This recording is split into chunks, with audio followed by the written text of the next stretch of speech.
Hey, what's going on, everybody? It's Chris with InsideTheU, back on campus as the Hurricanes held practice at their regular practice facility today. And earlier in the day, they had their media day at the Miami Beach Convention Center. I've been posting videos on the channel from the interviews from that, so definitely stay tuned to that and keep checking that out as I continue to update the channel there. I'll provide some notes a little bit later in the video, but first off with practice. We were only able to get 15 minutes of viewing like we've been able to do for one practice each round of the playoffs. But today was a little bit different because we weren't even able to watch them stretch or go through that warm-up routine or go through the individual drills. Today was just kind of like we saw them on the field, and some of them went through a little bit of a pre-practice routine. We saw it was great watching Akeem Mesidor and Ruben Bain go through a little bit of their pass rushing, just work that they want to continue to work on. And just watching them reminded me of the work they both have been putting in to have the seasons that they've had. As they approach both of them, it looks to be their final game as a Hurricane, with it expected, obviously, with Ruben projected to be a first-round pick and Akeem a senior here. And with Ruben in particular, staying after practice, watching him stay after practice, work with Jason Taylor, getting extra tips, extra advice, and applying that and going through more drills and more work. He's been doing that quite a bit. And I think all of those things have helped him have the season, the career that he's had. And then Akeem has put in a lot of work too, just to get back healthy and put the injuries onto the side and have the season that he's had, all the work that he's been putting in. So these guys continuing to put in work, and I think they're going to be big. They have to be big. They have to apply pressure in this game to get Fernando Mendoza off track. And if Fernando isn't feeling a lot of pressure, he's going to be able to pick this defense apart, I feel like, because that's what he's been doing most of the time. And I'll get more into the secondary and some issues there for the Hurricanes going into it. But I think back on Corey Heatherman, he always talks about not just applying pressure. They definitely want to get to the quarterback, but in particular, it's a point of emphasis to do it early in games because he feels like that can kind of disrupt or set the tone for the rest of the game. So pay attention to that first quarter, those first 2 to 3 drives. Is Miami getting to Mendoza, getting him off track? That'll be big with Bain and Mesidor leading the way, so definitely pay attention to that. And then just a few other things from practice, just watching a little bit of the guys kind of go through it a little bit, watching the wide receivers catch passes, kind of not at full speed, but just kind of watch them catch passes. And I'll post those drills on the channel so you get a chance to watch and see how they're doing. But Miami, again, they've only got 5 wide receivers available in the game, and it's those primary 3 guys with Tony, Keelan, and as well as CJ. And then they've got JoJo and Josh, and we'll see if JoJo or Josh can make a play in this game. Just speaking of the wide receivers, I heard a conversation about maybe what's an X factor for the Hurricanes in this game. And when I think of X factor, I'm thinking about not the main things that you're thinking about, not the major players in the game, the quarterback, offensive line, don't turn the ball over, all of those things, the players, all the stars. But there's an X factor at wide receiver that I'll be paying close attention to, and it's CJ Daniels. And look, he's a starter and he led them early in the year. So maybe to hear the word X factor with him. But look, CJ had 3 games where he had over 70 yards receiving, but all of those games came in October or earlier and dealt with the injury. But lately, these last 2 playoff games, he's had 9 receptions and not totaling over 50 yards in those games. But I think I find him to be an X factor in this one because he's got touchdown ability. He's got 7 on the year. He has, but also too, what he's been able to do, and I think he's going to be important to get this against Indiana, is those 3rd down conversions. Even if it's only 10, 11 yards, whatever it might be, it doesn't necessarily have to be the big plays or even a big touchdown, but just be consistent and not drop passes and just be a reliable target in the passing game. I think it's going to be big. So an X factor for CJ, but who knows? Maybe he will have a touchdown. Maybe he will go over 70. I feel like he's an X factor. And Coach Dawson talked about CJ today, and he's raved about him all year. But again, just kind of reminded people that they felt comfortable and confident in the player they thought they were getting when they got CJ on board from LSU in the transfer portal last year. But he admitted they didn't know exactly the type of person he was. And really, he's been such a huge leader by example, by his messaging. We've talked about this all season long. The early morning text messages to the wide receivers that CJ provides, and the leadership and showing that blocking ability, and really getting after it there. in addition to catching passes. So just CJ's work, the early work that he's been putting in, and the other receivers have essentially followed suit. But just, I think he's one of the X factors in the game for the Hurricanes. Before I get into the other X factors, just again, just a few observations from practice.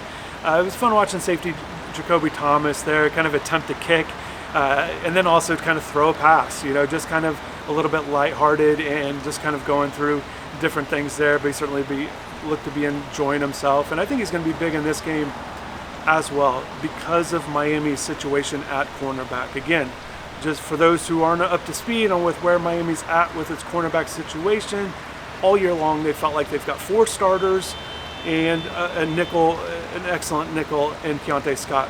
But those 4 outside corners are looking a lot different heading into this game against Indiana. So as we know, Xavier Lucas is going to miss the first half, dealing with that suspension because of the targeting ejection from last game. So he'll be out the first half. Then Ethan O'Connor is fine, and he's been good. He's been solid. So they do have him. But these other 2 guys, Damari Brown has not played the last 3 games with an injury. The staff, what I'm hearing, they're hoping they can get him back, but we'll see. He was officially listed as questionable on Miami's availability report. So we'll see if he can be in there and be effective.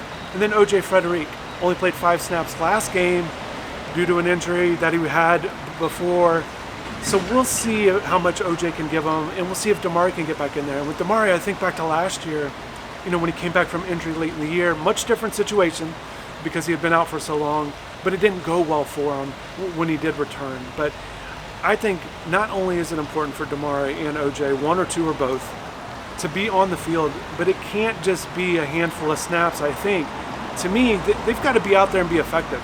They've got to be what they've been giving Miami all season long, and that solid, good play from the cornerback spots, and really provide them essentially with what the staff believes, that they've got 4 starting corners. So both of those guys will be key, and I find it to be key because of what I said with the Indiana passing game, with what they have at the receiver spots. Omar's been great out there with Omar Cooper Jr., Elijah Surratt, and then Decker. Decker's been picking it up absolutely the second half of the year. So, and Mendoza, he obviously can throw it, and he's been very difficult to stop all year, particularly lately. So I think Miami's corners, they've got to be in there. This brings me to my next X factor for the game, and that's freshman cornerback Jabari Antoine. Jabari got in there last game. Got in there because of what happened with Xavier and the injuries, just dealing with it. Got about 15 snaps, had a chance to talk with Jabari at Media Day. Stay tuned to the channel for an interview with him.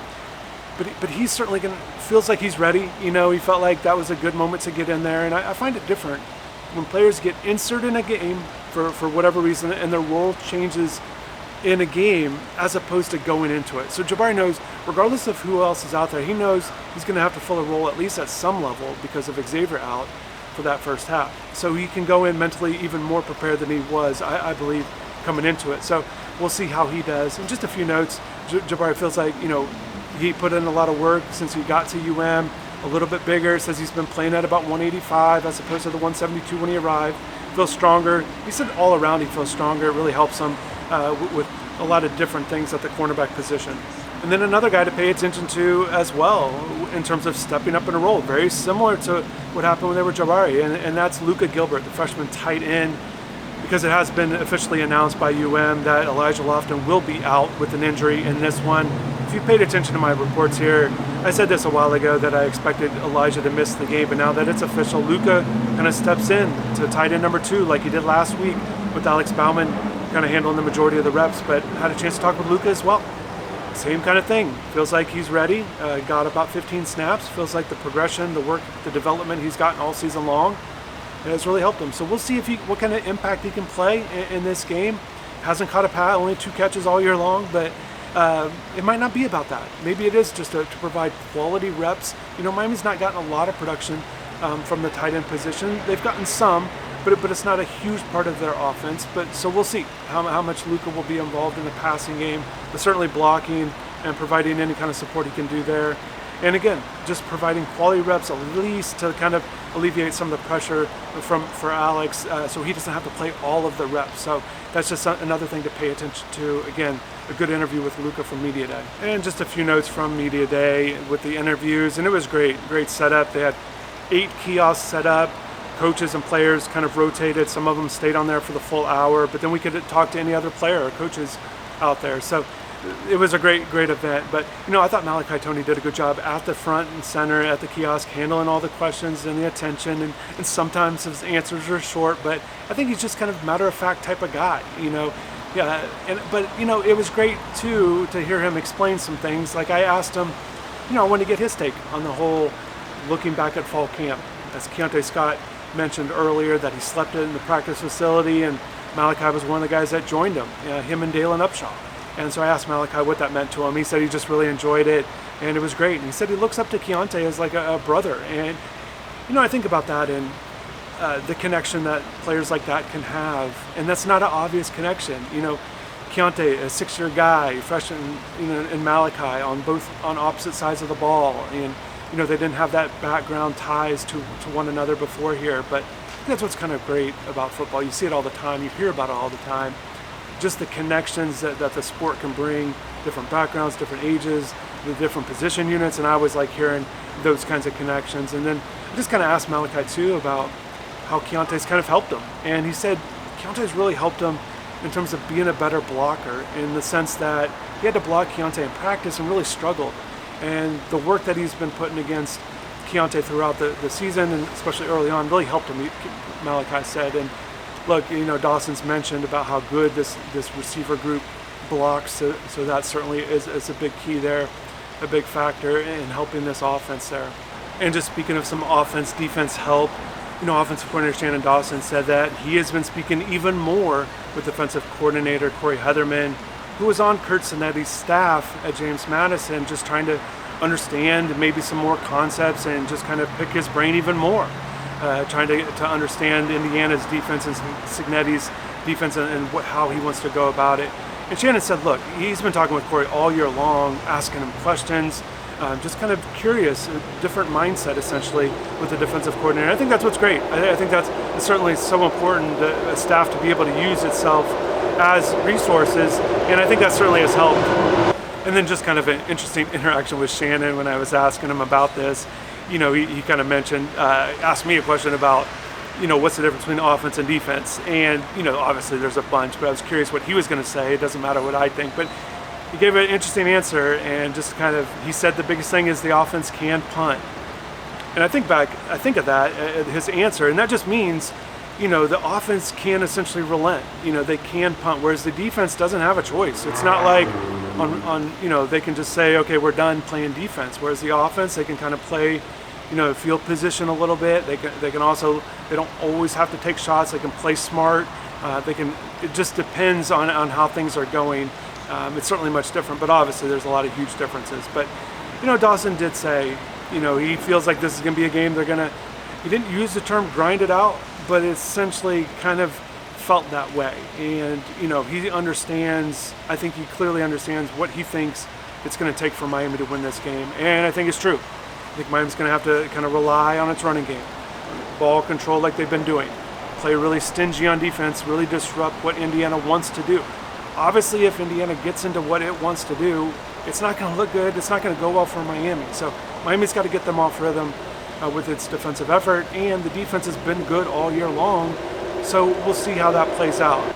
And just one more last note before I wrap this up, being at the team hotel yesterday, I ran into a coach, and just first off, it was great seeing Coach Cristobal kind of interact with some fans and sign some autographs, but I ran into a coach there, and I kind of asked him just about the magnitude of the game. Obviously, a huge game. It's the biggest game.